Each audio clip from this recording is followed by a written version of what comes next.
નમસ્કાર ગુજરાત, આજના મુખ્ય સમાચારની અંદર ક્યારે યોજાશે લોકસભાની ચૂંટણી, ગામડાઓ માટે ખુશખબર, પાક વીમો 60 દિવસમાં ખેડૂતોના ખાતામાં 2 લાખ રૂપિયા સુધીનું દેવું માફ થશે, કેન્દ્ર સરકારનો મોટો નિર્ણય, 31 તારીખ પહેલાં કરી લેજો આ કામ, રેશન કાર્ડ, આયુષ્માન કાર્ડ સેવાઓ બંધ, કૃષિ મંત્રીની જાહેરાત, જેમાં પશુપાલકો માટે સારા સમાચાર, 16મો હપ્તાની તારીખ જાહેર, ખેડૂતોને ઘર બેઠા મળશે લોન તથા ખેડૂતોને હપ્તા વગર 36,000 રૂપિયા સીધા ખાતામાં, નવી યોજનાની જાહેરાત, વીજ કનેક્શનમાં નવા નિયમો, સાથે ચૂંટણી પહેલા પેટ્રોલ અને ડીઝલ સસ્તું તથા સિંગતેલના ભાવમાં ફરીથી વધારો, સોના ચાંદીમાં ઘટાડો અને આજના સૌથી મોટા ખેડૂત સમાચાર. મિત્રો, દરેક સમાચાર, દરેક માહિતી જણાવો એ પહેલાં ગુજરાતના જે પણ મિત્રો ચેનલ પર જો નવા આવ્યા છે મિત્રોને ખાસ વિનંતી છે કે ચેનલને સબસ્ક્રાઈબ કરવાનું ભૂલતા નહીં, સાથે આજનો આ વિડીયો છે તેને અંત સુધી જોતા રહેજો. તો મિત્રો, અત્યારના તાજા સમાચારની અંદર વાત કરીએ તો પાક વીમો 60 દિવસમાં બેંક ખાતામાં, 2018માં શરૂ થયેલી જંગ 2024માં રંગ લાવી છે, ન્યાય મળ્યો છે. 2018માં જ્યારે બનાસકાંઠા જિલ્લામાં લગભગ દુષ્કાળની સ્થિતિ હતી એવા સમયે વીમા કંપનીઓએ સાબિત કરી દીધું કે અહીં નુકસાન છે જ નહીં. 66 ખેડૂત મંડળીઓ વીમા કંપનીઓ સામે ગ્રાહક સુરક્ષા કોર્ટે ગઈ હતી. ગ્રાહક સુરક્ષા કોર્ટનો ચુકાદો 6 વર્ષમાં આવ્યો અને તાજેતરમાં કોર્ટે તમામ ખેડૂતોને 9% વ્યાજે વળતર ચૂકવવાનો આદેશ પણ આપ્યો છે. 8,762 જેટલા ખેડૂતોને 11 કરોડ રૂપિયાનું વળતર 60 દિવસમાં ચૂકવવાનો આદેશ પણ કેન્દ્ર સરકારે આપ્યો છે. મિત્રો, ત્યારબાદના સમાચાર, આયુષ્માન કાર્ડ સેવાઓ બંધ, નાના ચૂકવણીઓમાં ભારે વિલંબના કારણે ગુજરાતની ખાનગી હોસ્પિટલોએ 26 થી લઈને 29 ફેબ્રુઆરી સુધી એકંદરે મંત્રા નિષ્ફળ રહેતા 26 થી 29મી ફેબ્રુઆરી સુધી હોસ્પિટલમાં યોજનાની સારવાર અળગી રહેશે. એસોસિએશને 300 હોસ્પિટલને બંધમાં જોડવા માટે સહમતિ આપી છે. હવે આ હોસ્પિટલની સંખ્યા 400ની આસપાસ પણ થઈ ગઈ છે. મિત્રો, ત્યારબાદના સમાચાર, 2 લાખ રૂપિયા સુધીનું દેવું માફ. એક માહિતી અનુસાર ગુજરાતમાં કુલ 53,20,626 ખેડૂતો નોંધાયા છે. તેમાંથી 37,28,639 ખેડૂતોએ 2022-23ના વર્ષ દરમિયાન 31મી જાન્યુઆરી 2023ની સ્થિતિ સુધી એટલે કે માત્ર 10 માસમાં કૃષિ માટે કુલ 98,285 કરોડ રૂપિયાની લોન લીધી હતી. ભલે દરેક ખેડૂતો વધતા ઓછા પ્રમાણમાં ખેતી માટે લોન લીધી હશે, પરંતુ તેના સીધો અર્થ એ થાય છે કે ગુજરાતના દરેક ખેડૂતોના માથે સરેરાશ 2,63,595 રૂપિયાનું દેવું છે. મિત્રો, ત્યારબાદના સમાચાર, ક્યારે યોજાશે લોકસભાની ચૂંટણી? તમામ દેશવાસીઓના મનમાં એક જ સવાલ છે કે ચૂંટણી ક્યારે યોજાશે? ગલી મહોલ્લાની શરૂ થયેલી ચર્ચા હવે રાજકીય પંડિતો સુધી પહોંચી છે. નિષ્ણાતોના માને તો લોકસભાની ચૂંટણી પ્રથમ તબક્કાનું મતદાન 10 અથવા તો 11 એપ્રિલના રોજ થઈ શકે છે, કારણ કે BCCIએ IPL શેડ્યુલ જાહેર કરતાં પહેલાં ચૂંટણી પંચને વિશ્વાસમાં મૂકી દીધું હોય તેવું જોવા મળી રહ્યું છે. 22 માર્ચથી 7 એપ્રિલ સુધી IPLના પ્રથમ તબક્કાનું શેડ્યુલ જાહેર કરવામાં પણ આવ્યું છે. મિત્રો, ત્યારબાદના સમાચાર, ગામડાઓને ખુશખબર. ગ્રામ્ય પંચાયતોને આત્મનિર્ભર બનવા માટે રાજ્ય સરકારે મહત્વપૂર્ણ નિર્ણય લીધો છે. જેમાં મિત્રો વાત કરીએ તો સાથોસાથ વીજળીના બિલમાં ઘટાડો કરવા રાજ્યની 2000 પંચાયતો ઘરમાં સોલાર રૂફટોપ યોજના લાગુ કરવામાં આવી જશે. ટેકનોલોજીને કારણે મફતમાં વાઈફાઈની સુવિધા પણ મળવાપાત્ર રહેશે. સમયસર વેરા વસૂલવા માટે ભાર મૂકી ઓનલાઈન પેમેન્ટને પણ મંજૂરી આપી દીધી છે. મિત્રો, ત્યારબાદના સમાચાર, 2016મો હપ્તાની તારીખ જાહેર. દેશના કરોડો ખેડૂતો માટે સૌથી મોટા સમાચાર સામે આવ્યા છે. તમને જણાવી દઈએ કે ખેડૂતોને તેમની આર્થિક જરૂરિયાત પૂરી કરવા માટે કેન્દ્ર સરકાર PM કિસાન સન્માન નિધિ યોજના ચલાવી રહી છે. આ યોજના હેઠળ ખેડૂતોને વાર્ષિક 6,000 રૂપિયાની સહાય આપવામાં આવે છે. PM કિસાન સન્માન નિધિના 16મો હપ્તો 28મી ફેબ્રુઆરીએ લાભાર્થીઓના ખાતામાં જમા કરવામાં આવશે. આ વખતે હપ્તાના નાણાં 8 કરોડથી પણ વધુ ખેડૂતોના ખાતામાં ટ્રાન્સફર કરવામાં આવશે. આ હપ્તા હેઠળ 18,000 કરોડ રૂપિયાથી પણ વધુ રકમ બહાર પાડવામાં પણ આવી જશે.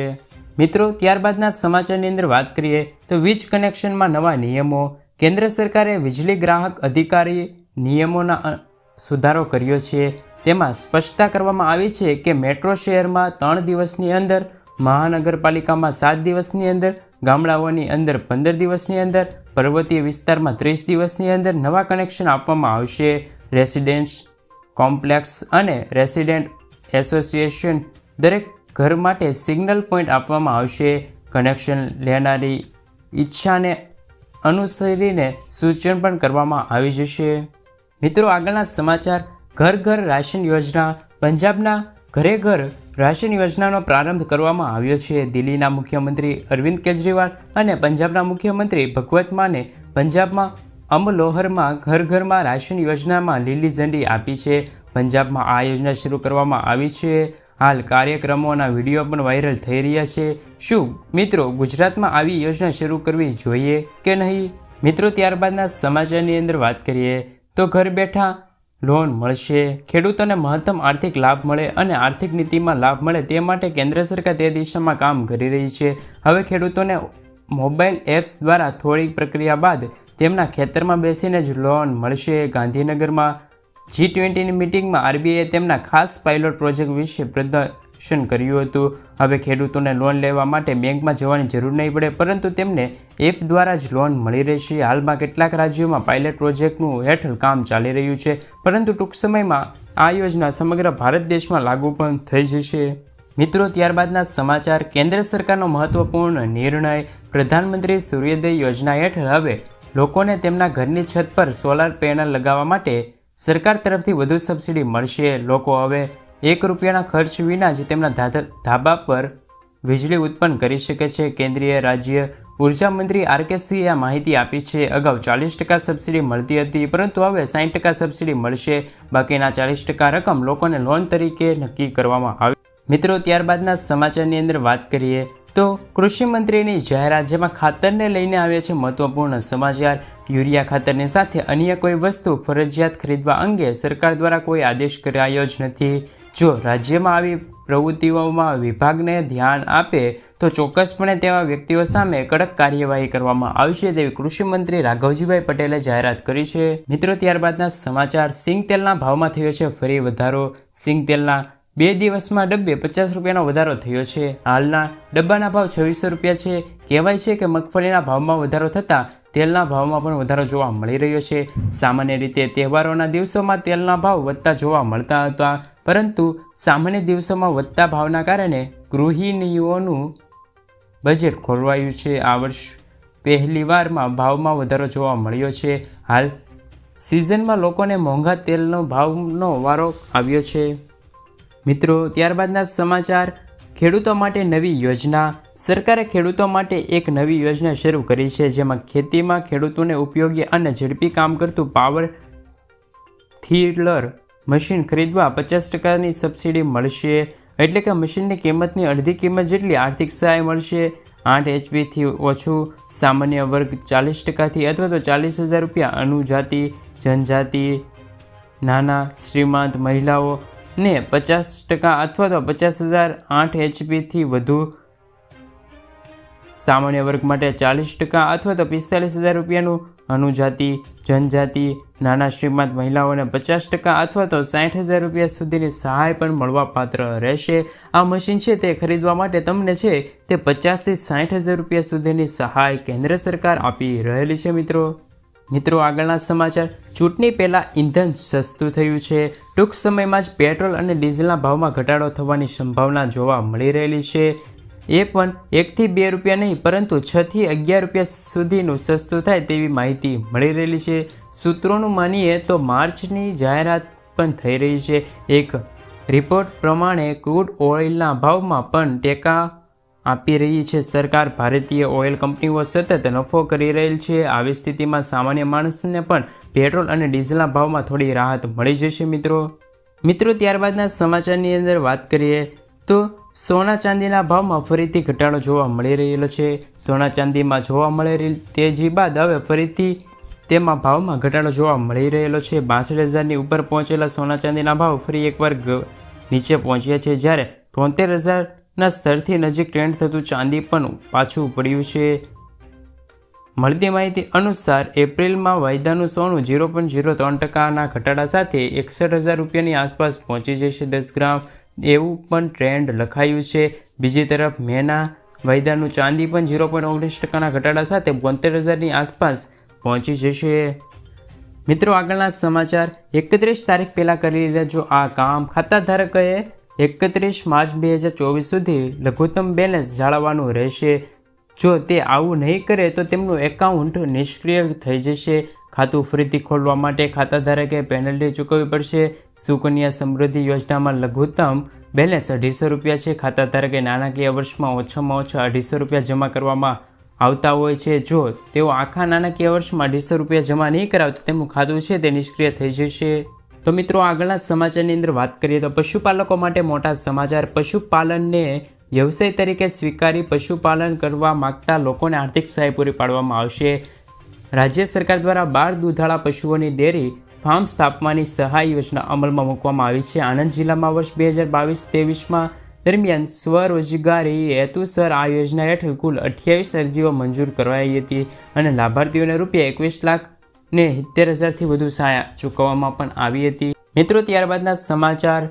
ખેડૂતો માટે નવી યોજના જેમ કે PM પ્રણામ યોજના. કેન્દ્રીય કેબિનેટે ખેડૂતોના હિતમાં એક મોટી યોજના મંજૂરી આપી છે. કેન્દ્રીય કેબિનેટે 3.70 લાખ કરોડના ખર્ચવાળી PM પ્રણામ યોજનાની મંજૂરી આપી છે. આ યોજના હેઠળ કેન્દ્ર સરકાર રાજ્યોને વૈકલ્પિક ખાતરોને પ્રમોટ કરવા માટે જાહેરાત કરી શકે છે. આ રીતે ખેડૂતોને વૈકલ્પિક ખાતર મળશે અને સસ્તા ભાવે પણ મળશે. કેબિનેટની બેઠક બાદ મનસુખ માંડવિયાએ કહ્યું કે આગામી 3 વર્ષમાં મોદી સરકાર ખેડૂતોના કલ્યાણ માટે 3,70,000 કરોડથી પણ વધુ રૂપિયાનો ખર્ચ કરવા જઈ રહી છે. મિત્રો, ત્યારબાદના અને આજના અંતિમ સમાચારની અંદર વાત કરીએ તો ખેડૂતો માટે સૌથી મોટા સમાચાર. રાજકોટ માર્કેટિંગ યાર્ડમાં કપાસની લેલમછેલ જોવા મળી છે. યાર્ડમાં ઠેર ઠેર કપાસના ઢગલા જોવા મળ્યા છે. યાર્ડમાં સૌથી વધારે કપાસના પાકની જે આવક થઈ છે, રાજકોટ માર્કેટિંગ યાર્ડમાં કપાસની આવક 4,800 ક્વિન્ટલ થઈ છે. જો કે કપાસના ભાવમાં સ્થિરતા જોવા મળી રહી છે. કપાસના ભાવમાં ખેડૂતોને 1,500 રૂપિયાની આસપાસ પણ ભાવ મળી રહ્યો છે. યાર્ડમાં કપાસના ભાવ 1,080થી લઈને 1,486 રૂપિયાનો ભાવ બોલાઈ રહ્યા છે. ખેડૂતો માટે પણ સારા સમાચાર ગણી શકાય છે. ખેડૂતોને કપાસ 1,500 રૂપિયાની આસપાસ પણ મળી રહ્યો છે. ત્યારબાદના સમાચારની અંદર વાત કરીએ તો મિત્રો, રામ મંદિર અને મોદીજીની જાહેરાત. PM મોદીએ આજે અયોધ્યામાં રામ ભક્તોને મોટી અપીલ કરતા કહ્યું હતું કે હું તમામ દેશવાસીઓના હાથ જોડીને પ્રણામ કરું છું અને અપીલ કરું છું કે 2024માં 22 જાન્યુઆરીએ અયોધ્યા ન આવો. વ્યવસ્થામાં સહકાર આપો. અહીં એક જ દિવસમાં બધા લોકો ભેગા થાય તેવું શક્ય નથી. 23 જાન્યુઆરી પછી જ્યારે મન થાય ત્યારે તમે અહીં આવી શકો છો. 2024માં 22 જાન્યુઆરીએ તમામ રામ ભક્તો પોતાના ઘરેથી શ્રી રામ જ્યોતિ પ્રગટાવીને દિવાળી ઉજવી શકે છે. મિત્રો, ત્યારબાદના સમાચાર કે 2024 હવે ઘરે ઘરે લાગશે સ્માર્ટ મીટર. વીજળી ક્ષેત્રે ફેરફારો સંદર્ભમાં કેન્દ્રીય વીજ મંત્રાલયનો આદેશ આપ્યો છે. ગુજરાત સહિત તમામ રાજ્યોને માર્ચ 2025 સુધીમાં ક્રમશઃ વીજ ગ્રાહકોના પ્રવર્તનો મલ્ટીનો બદલી તેમના સ્થાને સ્માર્ટ મીટર લગાડી શકાય તેવો આદેશ આપવામાં આવ્યો છે. સ્માર્ટ મીટર લગાડવાનો કાર્ય 3 મહિના સુધી ચાલે તેવી માહિતી મળી રહેલ છે, જેમાં ગ્રાહકોએ કોઈપણ ખર્ચ ભોગવવો નહીં પડે. દરેક સ્માર્ટ મીટર ₹900ની સબસિડી લે કે કેન્દ્રીય વીજ મંત્રાલયનું વીજ વિતરણ કંપનીઓ ચૂકવી